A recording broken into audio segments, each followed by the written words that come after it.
Now turn to Part 1.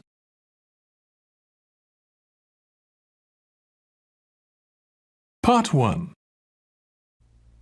You'll hear a telephone conversation between a Children Art Craft Centre agent and a customer. First, you have some time to look at questions 1 to 6.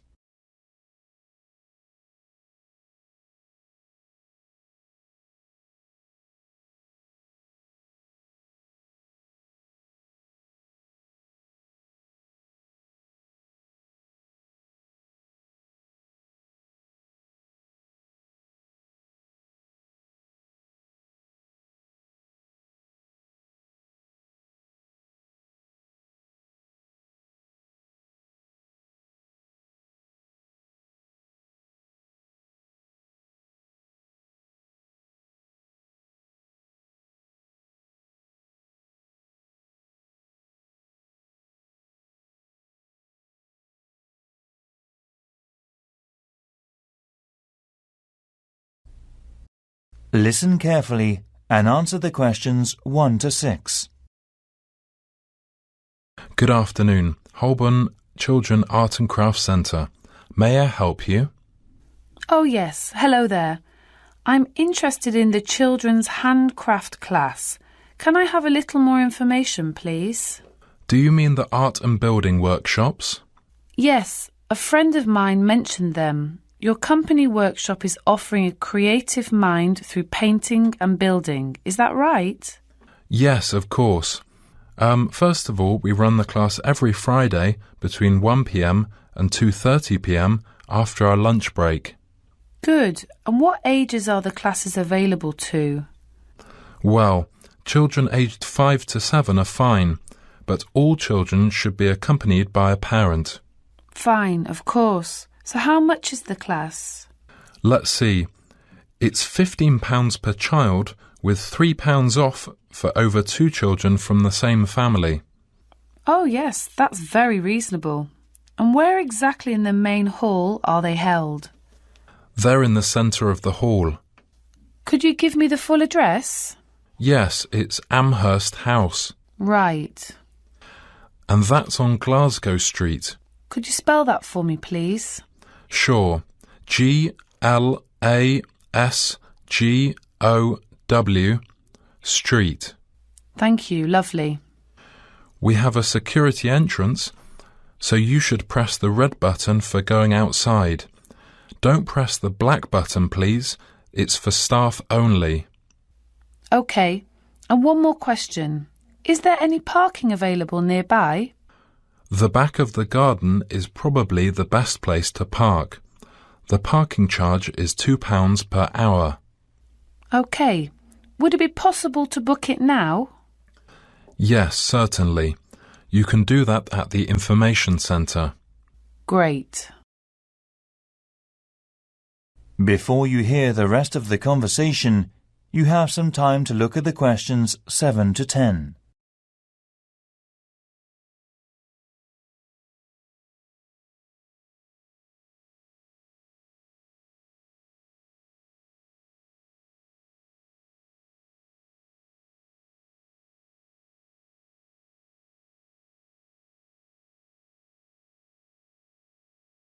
Now listen and answer questions 7 to 10. Do you also offer art programs? Sure. I will give you information about the next 2 art workshops. On October the 17th, there's a warship building workshop. Oh, that sounds great. We will be using clay, so just make sure the child is wearing suitable clothing. I know. I'm sure they will be making a terrible mess. So what is the other program then? Well, it's coming at the end of this month on Saturday. That'll be the 31st of October, won't it? Yes, that's right. On that day there's going to be a Caribbean jungle theme. This is where kids make scenes with trees, rocks, animals and so on. Oh, is that safe? Yes, it is. Don't worry. They'll just be using different kinds of paper, you know. They're good materials for making jungle backgrounds, rocks and things like that. OK, I see. The workshop sounds really good. and I'll call you back after talking about it with my husband. Lovely. Thanks very much for ringing.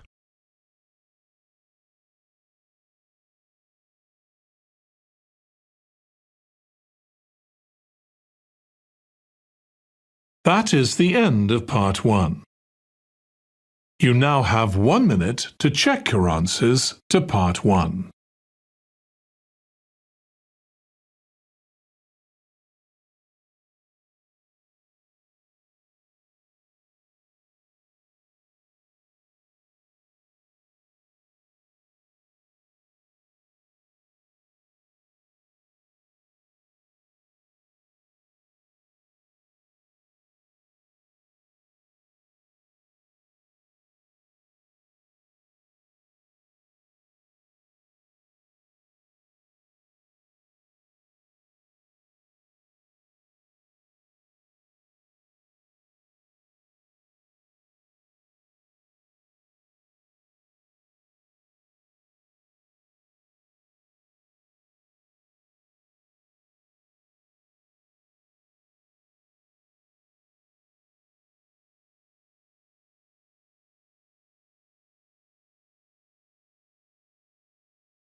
Part 2. You'll hear a tracking program. Backpacking trip for the world.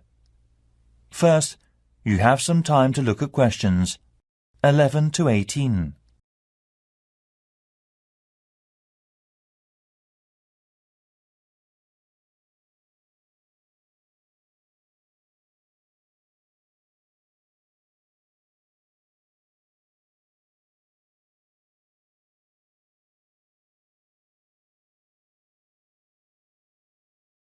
Now listen carefully and answer the questions 11 to 18. Hello. My classmates and I, we are travelling from Asia. We are staying here in London for a couple of days, and we need to know about the local bus or sightseeing bus services. Actually, we're hoping to do a few excursions in London. OK. Well, I can give you lots of details about all sightseeing buses going from Leicester Square in the centre of London.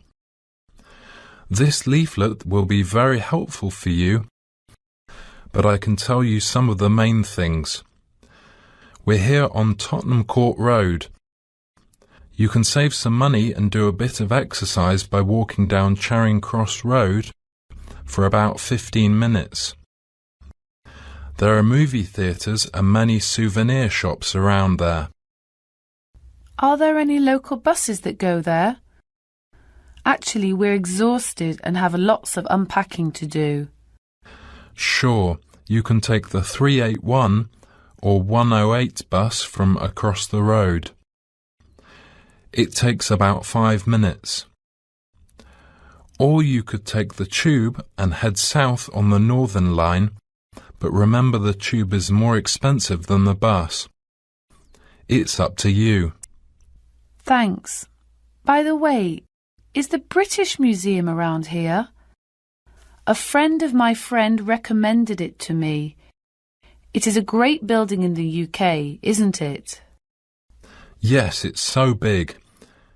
It's just around the corner, 3 minutes by foot. There are a number of interesting exhibitions. Basically, the Great British Museum is a museum of splendid heritage, human history and culture in London. So its collections, the number of which is more than 7 million objects or so, are among the largest and most comprehensive in the world, and originate from all continents, illustrating and documenting the story of human culture from its beginning to the present. Amazing! 7 million objects? How much is the entrance fee? It's free of charge. Really? Why? I'm just wondering. Because the British government manages the national culture policy for educational tourism and culture services. OK, I see. So I'll go there first. Before you hear the rest of the program, you have some time to look at the questions 19 to 20.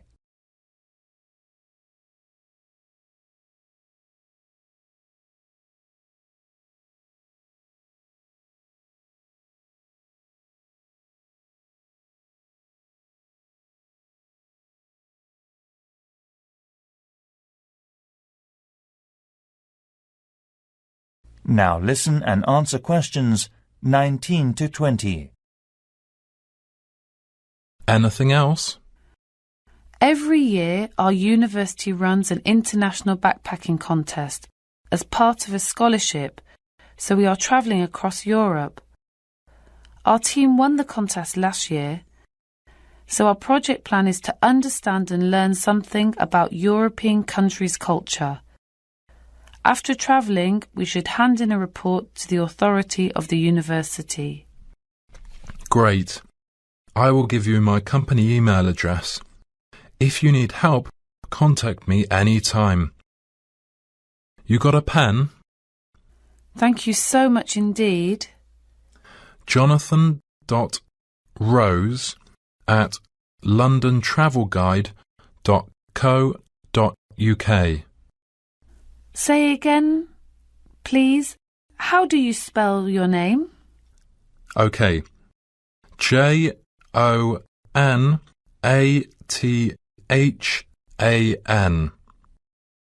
Right. I got it. I really appreciate your kindness, Jonathan. No problem. Any time. Bye. Enjoy your trip. Cheers. Bye.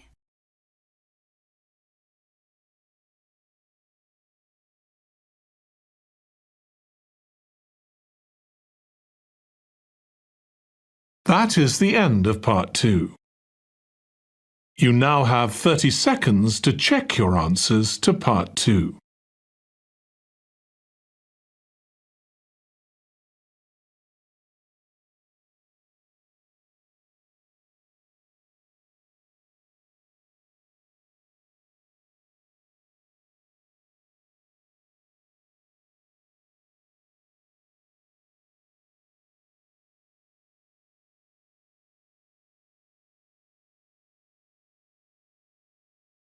Part 3. You'll hear a conversation between student Tom and a tutor about a marketing mix program. First, you have some time to look at questions 21 to 26.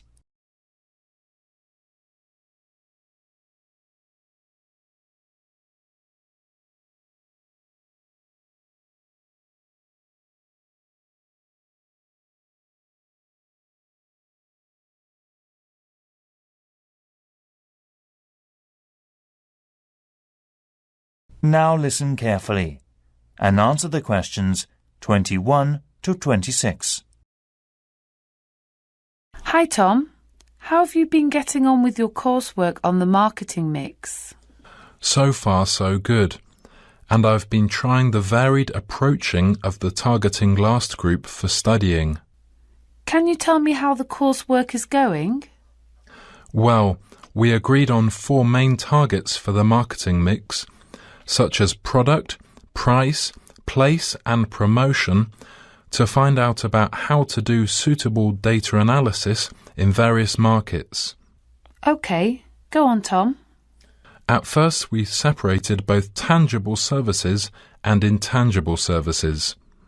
Can you give me some examples of tangible and intangible business models? A tangible model is mass-produced or manufactured on a large scale with a specific volume of units. On the other hand, an intangible model is service-based, such as the culture and tourism industry, or electronic products such as the mobile phone companies. That's right. But I got several questions about that. Actually, I need to talk to a lecturer. Oh, right. I'll help you. Who do you want to meet? Catherine March. Do you know her? She's in the business centre. Yes, of course. She's the head course leader there. Yes. She was very helpful and so kind. Oh, that's good. Did she give out anything in particular? Yeah, she recommended a marketing textbook called Marketing Mix and Strategy, written by Robin Kelly. And she also suggested I should book a couple of practice sessions using Marketing Practical System. OK, I'm sure you'll find them useful. Before you hear the rest of the conversation, you have some time to look at the questions 27 to 30.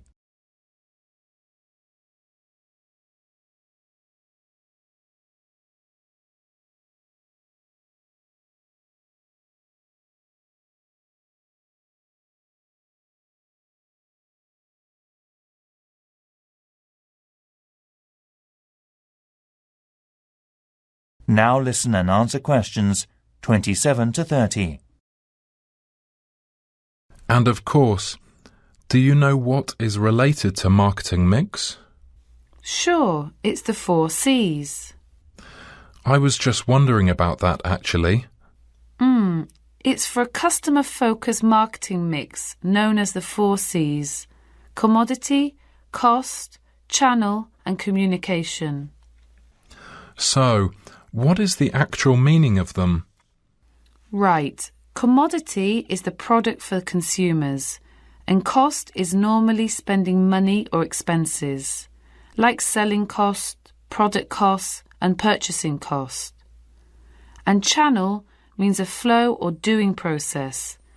The last one is communication, which smoothly operates as give and take during marketing. Are you following me, Tom? Yes, it's still a little unclear.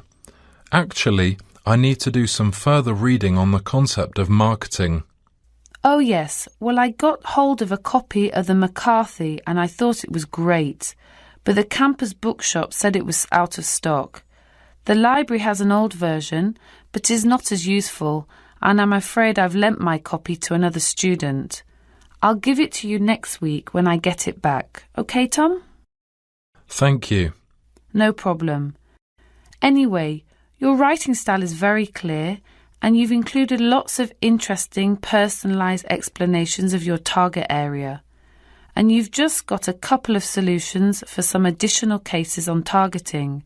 They are not too bad. I see. Could I just ask, which reference book would you recommend? Well, I'd go for something like Critical Analysis Review. Have you heard of it?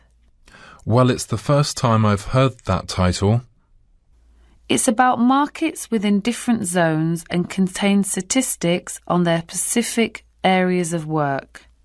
Oh, well, I can get them from the online journals too. Great.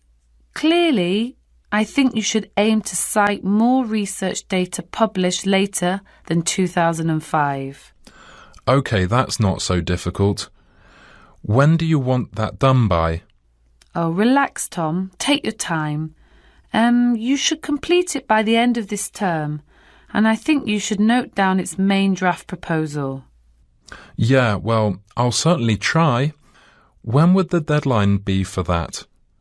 My advice would be to get it done before you begin the research. OK, I'll do that then. See you soon. Good for you, Tom.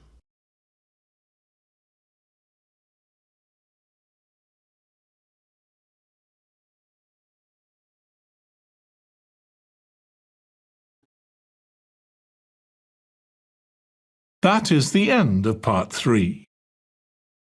You now have 30 seconds to check your answers to part 3.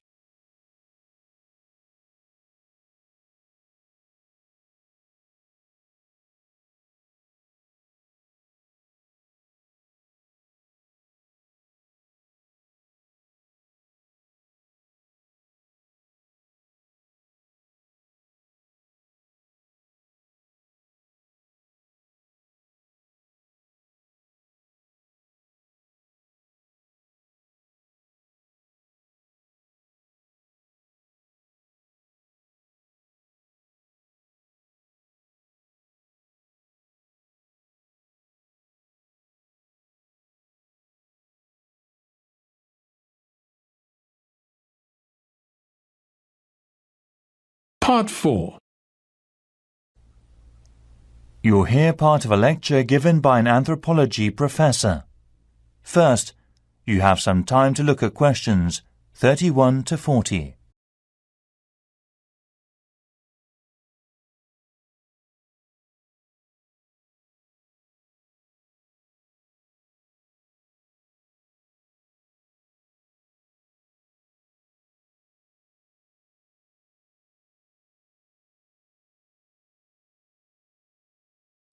Now listen carefully and answer the questions 31 to 40. Tonight I'm going to talk to you about the history of tea. These days, there are lots of chances to drink tea. Perhaps you enjoy drinking ready-made tea. Tea has been an important part of traditional hospitality rules all over the world for several centuries. Tea originated in China and was so popular that hundreds of people operated ceremonies in Eastern Asia. In Europe, tea was first imported by British sailors through northwestern Europe. It was then delivered by Dutch maritime traders in the 16th century. At that time, tea became available via Moscow from the Far East to Europe. Tea also stood for independence, as shown by the symbol of the American eagle from the Boston Tea Party. In the last 400 years, tea leaves became available and practical throughout Asia and Europe. But the way people drank tea was changed a little. The Chinese regarded the quality of the leaves and utilized them as a vital part of their medical care. Other people added hot water, milk, sugar, spices like cinnamon and herbs like mint or sage to their tea. The variations of tea are unlimited. For instance, sesame oil is added to milky tea on chilly mornings in Western Sudan. Unlike coffee, English tea has acquired a good reputation as a therapeutic drink that enhances the body condition. Actually, in European and Arabic countries, as well as in the Middle East and Russia, tea was considered a restorative and health-giving plant for a long time. According to Cornelius Blanchart, a physician from Holland, mentioned that to keep good health, people should drink at least 8 cups a day. However, over 50 cups a day could cause severe health problems. While European coffee houses were frequented by men for things such as business meetings, middle-class women spent the tea time with guests in the house. With the arrival of the 19th century, the price of tea decreased, and the common people took the chance to drink tea with enthusiasm. Luxury tea was sold in tea bags, which were made of cotton to suit the upper classes. Nowadays, although tea and coffee consumption has become a significant part of society, a few Islamic groups prohibit drinking tea because it contains the stimulant caffeine. From the Middle Eastern tradition of the nomadic Bedouin, guests are served with tea topped with cardamom and glasses of sugared tea, refilled by the host in the guest tents. For over 1,000 years, Arab traders have been bringing the tea culture of Islamic customs to northern and western Africa. The tea was boiled with a lot of sugar for a long time. In India, tea drinking keeps an important custom of daily life going. The Indians are accustomed to drinking it with milk. Chai, as they call it, means boiling milk, adding tea, sugar and some spices.